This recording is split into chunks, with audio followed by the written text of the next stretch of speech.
Well, hello everyone, and welcome to another bonus episode of the Missing Wolves podcast. I'm your host, Andrew Dukowitz, beat reporter for Zone Coverage, covering the Lynx, Wolves, and Gophers basketball. And today we got Adam Mayers from DNVR and the All City NBA pod. I always almost mess that up, but Adam, how's it going, man?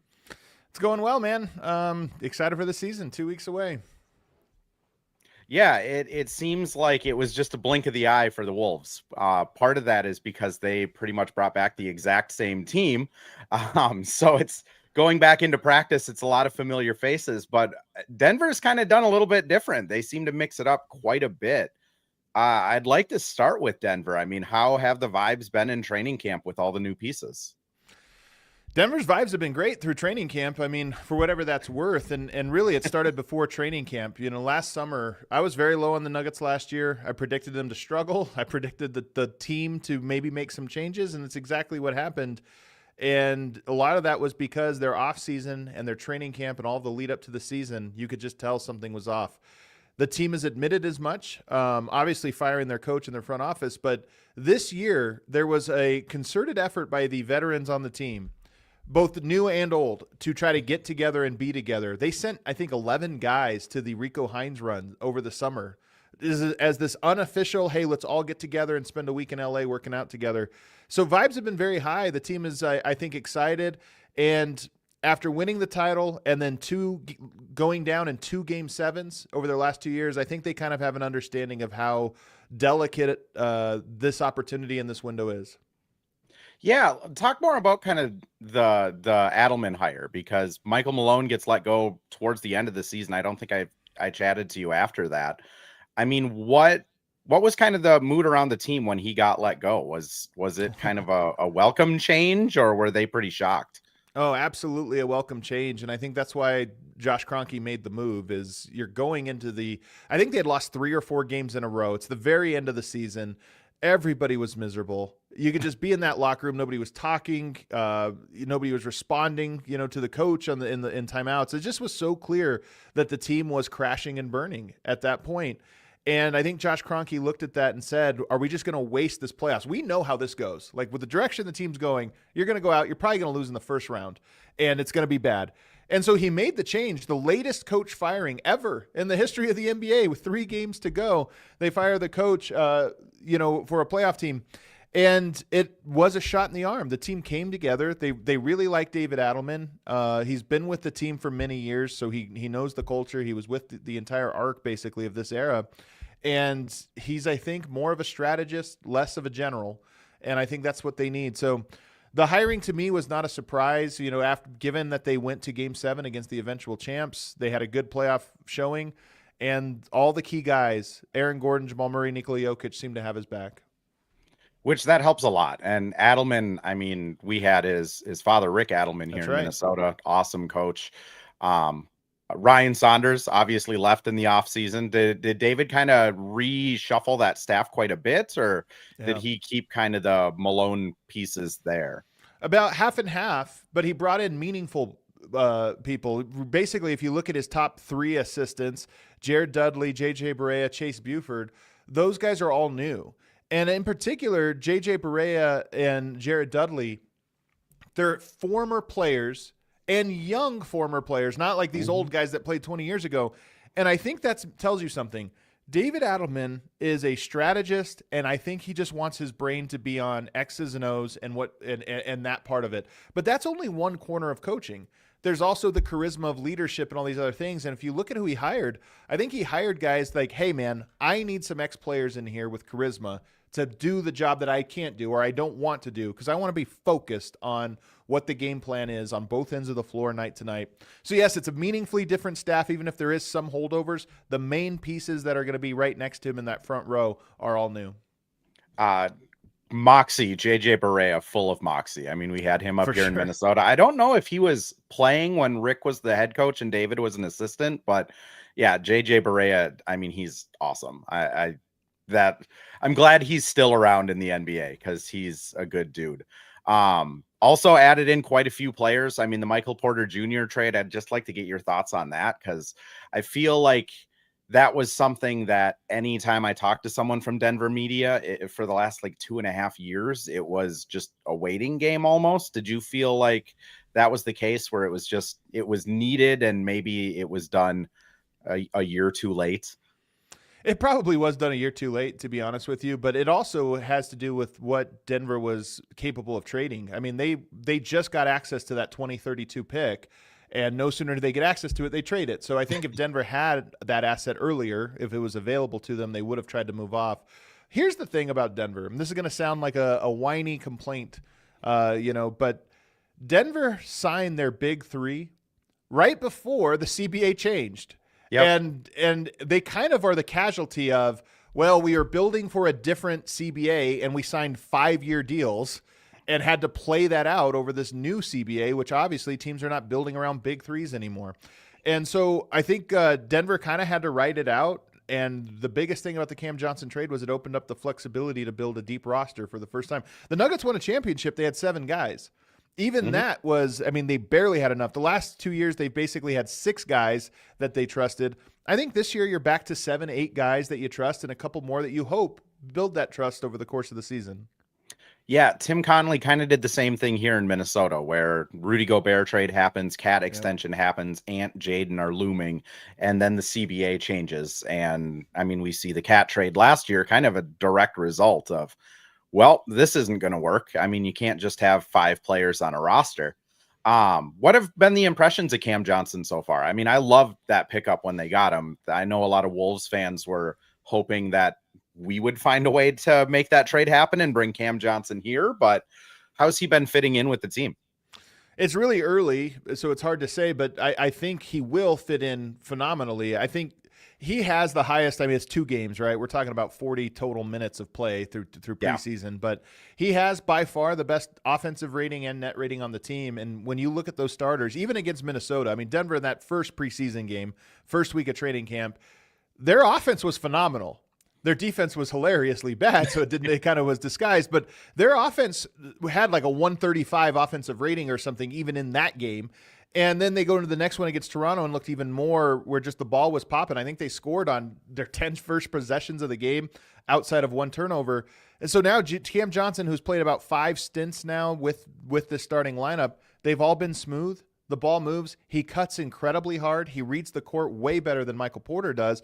And he's a bigger body. Denver's trying him in like more screening actions and some different things. So to me, he's going to be an A+ fit. Denver starters. When Jokic is on the floor, the Nuggets are like a +14 every single year. It's just pencil it in. They might be a +18 this year with because of Cam Johnson. And I think that's really exciting. I mean, he does all of the little things that it's kind of coincidental that you guys also brought in Bruce Brown, because I feel like he does all of the little things that Bruce Brown did, plus a little bit better shooter. I mean, you guys also brought in Bruce Brown, Jonas Valanciunas, Tim Hardaway Jr. I mean, to your point of depth, I mean, it really seems like they just have competent players going down the roster this year. You know, what have you thought about the other kind of additions, whether that's Valanciunas? I know it was a little bit of an arm wrestling match to get him to commit to playing this year, but I mean, Brown, Hardaway, and Valanciunas seems like really good depth for you guys. I mean, it's rare for Denver to have this. As I mentioned, the last handful of years, they just haven't had veteran players off the bench, and this year they do. I think the Nuggets have the unique challenge of their entire system is built around a singular player in Nikola Jokic. There is no player that's like him. And so your bench always is going, when Jokic is off the floor, that bench unit has to change their identity. And that's hard to do. We're finding out over time that's hard to do. Valanciunas hopefully makes you change less than most because he can operate from the elbows and you cut off of him and he can do some things there. That's the hope. But Denver's depth to me is going to shine probably more in the playoffs, more consistently, I should say, in the playoffs than the regular season, because then you're just talking about how do you guys fit with Jokic. Tim Hardaway Jr. gives you an extra floor spacer. Bruce Brown's a cutter and a defender, and he knows what to do off of Jokic. He won a championship doing it. That's where I think you're going to feel that depth. But in the regular season, I think you're going to see, as you saw in that Minnesota series, Denver has one point guard, Jamal Murray. They don't have another one. teams like Minnesota, who like to apply full court pressure and use athleticism defensively, are going to fluster teams like Denver because Denver's bench, Bruce Brown's not a point guard, but he has to become a point guard for Denver. If you can force Denver's second unit to play that way, where you pressure them and speed them up, you'll have the advantage. If Denver can get into the half court and play through Valanciunas, I think Denver will have the advantage. Some teams will be capable of doing that, others won't. Minnesota is a team that I think will be capable of flustering their secondary ball handlers. I mean, you bridged perfectly in. This is why you're the pro. You pod with legs. This is why perfect bridge into kind of the Wolves training camp, because they brought everyone back. I mean, Nickeil Alexander-Walker leaves. They have 10 out of their top 11 guys from last year back. The players they added are quite frankly just rookies. Johnny Juzang, who had a good game too. But, I feel like Tim Connelly in his time with Minnesota has kind of shown that one year he'll make a splash. The next year he kind of keeps it together and almost like learns from it, then makes a splash. Now this is kind of the learning year for him.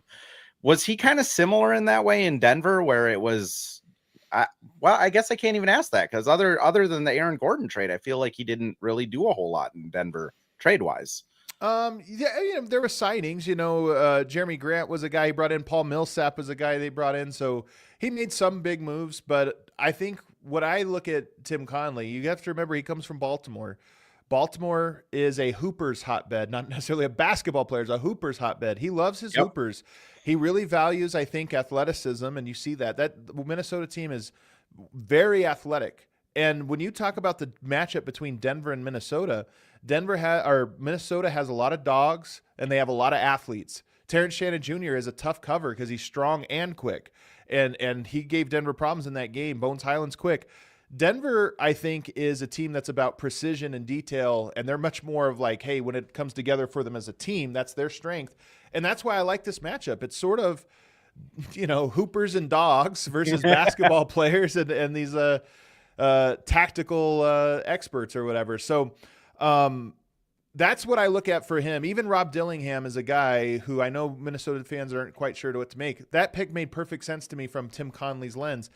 He's a great player with one tragic flaw, his size. And Tim loves to gamble on, well, maybe that tragic flaw isn't as big as the upside, that he has. With him, it might not be true. But all these other guys, Terrence Shannon Jr. has a flaw or had a reason he fell in the draft. Like, all these guys have one thing that you say, yeah, but if it weren't for that, what would they be? Tim Connelly loves playing that game.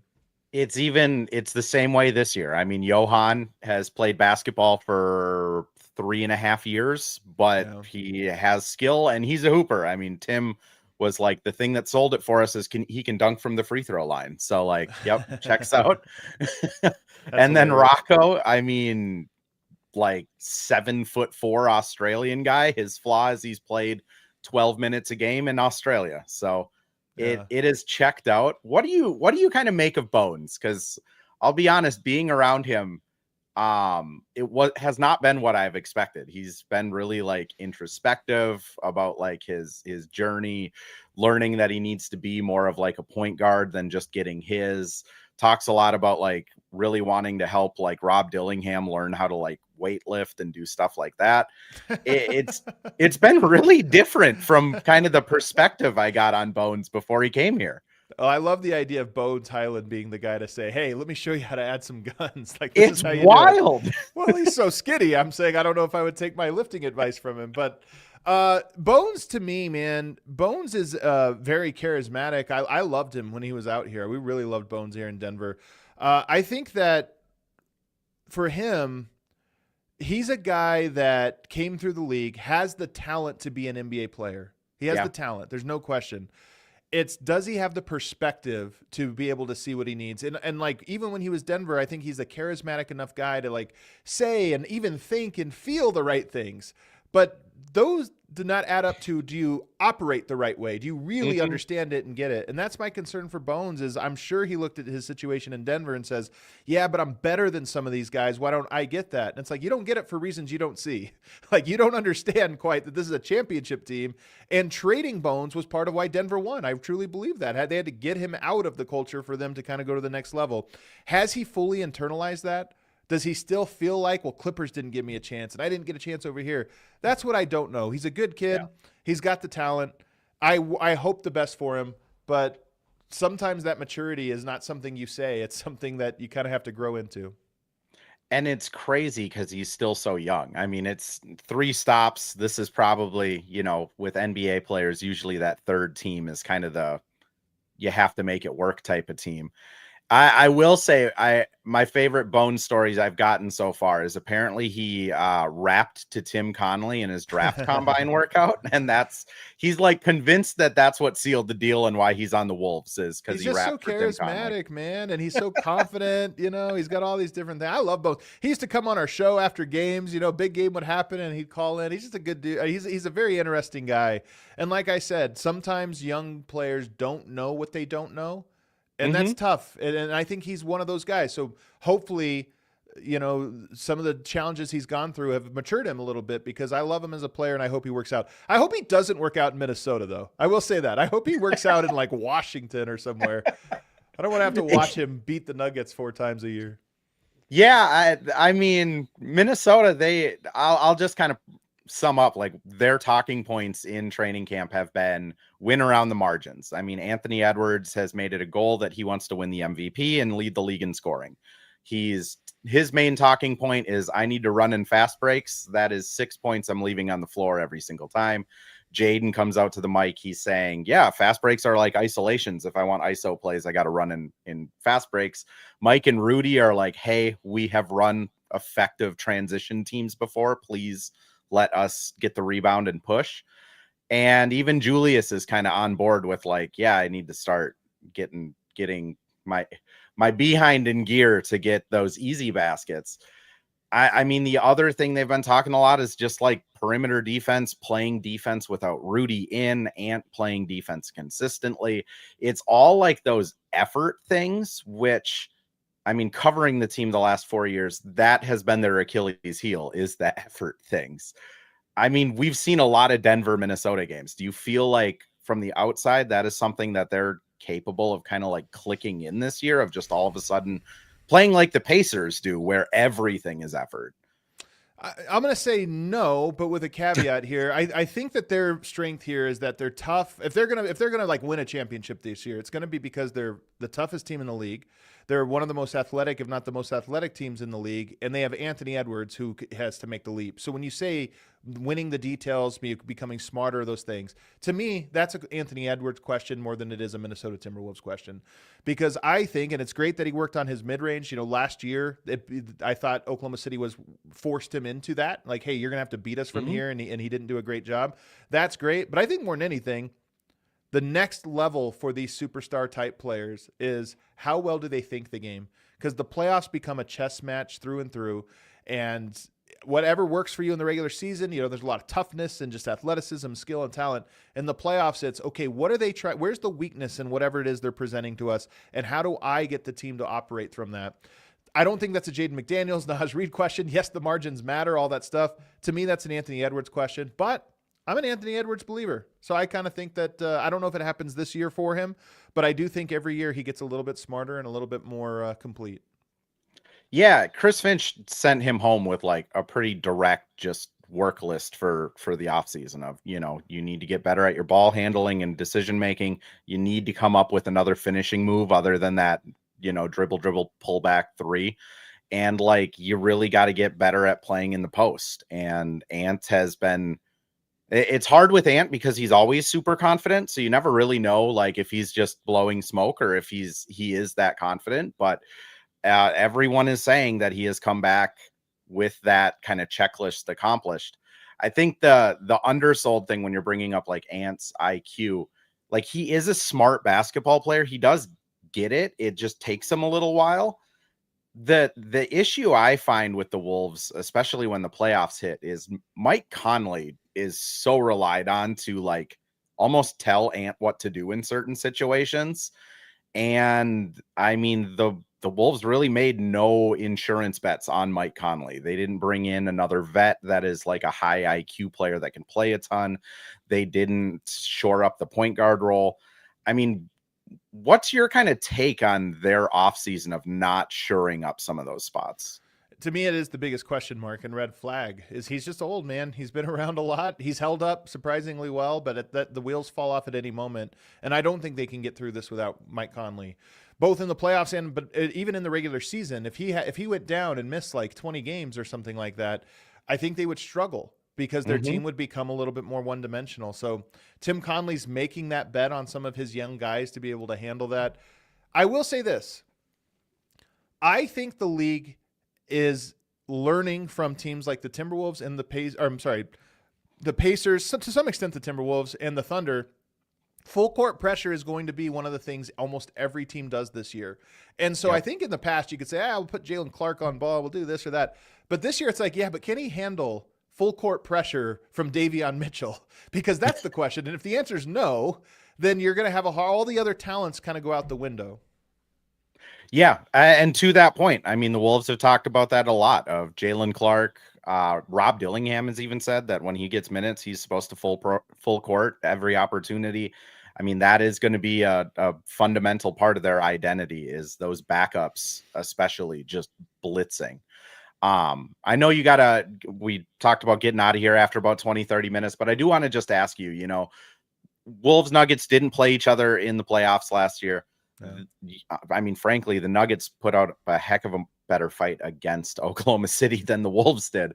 But is this still a rivalry? Do you still kind of feel like the Wolves Nuggets is something that's brewing and is going to kind of carry over through the years? I mean, there's no question about it. The rivalry was formed before it even happened. It was when Tim Conley went there.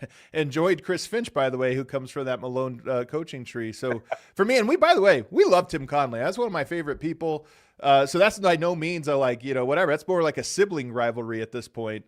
But look, man, Minnesota is the team that has sunned Denver for the last 2 years. I mean, they've owned them. Denver obviously bounced them en route to a championship. And so now, to me, I look at it as this feels like the rubber bat match, this next phase. You have the early phase, Denver's on top. Minnesota kind of was on top for the last 2 years in the individual rivalry. I think Denver has been a very flawed team over the last 2 years. And more to the point, I think Jamal Murray's been a very flawed player. And Denver is scary in large part. Obviously, Jokic is the steadying force. Jamal Murray makes them scary. I don't think Minnesota's scared of him. And that's what makes this matchup so great. I think Jamal Murray is coming into the season with way more in shape and way more excitement. But I think Anthony Edwards kind of wants to break him. And I think he has broken him over the last couple of years. And now the question is, does Jamal Murray, who's so tough and so he big moment player, that's the one team that he seems like a little nervous for. And that's why I think this is definitely a rivalry and something I'm excited to see this year. I think Denver's going to perform better in that matchup this year. But if they don't, it might break them. So that's why it's exciting. I mean, I always contend that it started when Taj Gibson stopped Jokic in the corner for the Wolves to get into the playoffs. You know what? I forgot about this. That's right. That's right. So there's even a series before that. Minnesota Denver rivalry. I forgot. Them on the rise. It just seems like every kind of step of the last 7-8 years, the Nuggets have been either an obstacle or the thing that stopped the Wolves, which that's why I'm glad you could come on, because I feel, this is a series that fans particularly enjoy. I particularly enjoy it. Last thing I just want to ask you, Oklahoma City probably finishing first in the West. What's your 2, 3, and 4 right now if you had to stack them? I'm going to go Denver 2. I think Minnesota could be 3. Their regular season has more question marks to me than maybe even Denver does. Houston, I'm a little bit lower on than most people. And then it's just going to be bunched up. But I might go Denver 2. We'll say Houston 3, Minnesota 4. I could see that. And then in the playoffs, I'm going to say Oklahoma City, Denver, Minnesota. That's my top 3. Yeah, I Oklahoma City 1. I have Minnesota 2. I just think they're going to start really well. I've been kind of cautioning fans that the end of this season might be a lot worse than the beginning of this season, because as teams are getting kind of figured out, the Wolves are going to just, if they have put what they want to do to practice, they're going to kind of blow through teams. And then maybe the end of the season, they lose some ground. Denver, I think, is 3. And then I still think Houston's going to be really good as well at 4. But Adam, thank you so much for coming on. I do want to give you the opportunity. Anything you want to shout out, anything you want to plug? I'm sure most people know where to find you, but where can they find you if they don't? The All NBA show with Tim Legler is the thing I'll plug. I don't think Wolves fans want to watch a Nugget show, but the All NBA show, me and Tim Legler, we're doing 2 times a week this year, which should be pretty good, man. It gives us a chance to talk hoops every week, and I love talking hoops with Tim, man. He's Legs is the goat. I mean, you guys do an awesome job. I listen to it. It's a couple people in the comments have commented that you're a pretty smart guy because you're high on the Wolves. So thank you, Adam. I appreciate it. And we'll be back next week. I believe we have Jordan Dye coming on, Wolves courtside superfan. So stay tuned for that, everyone.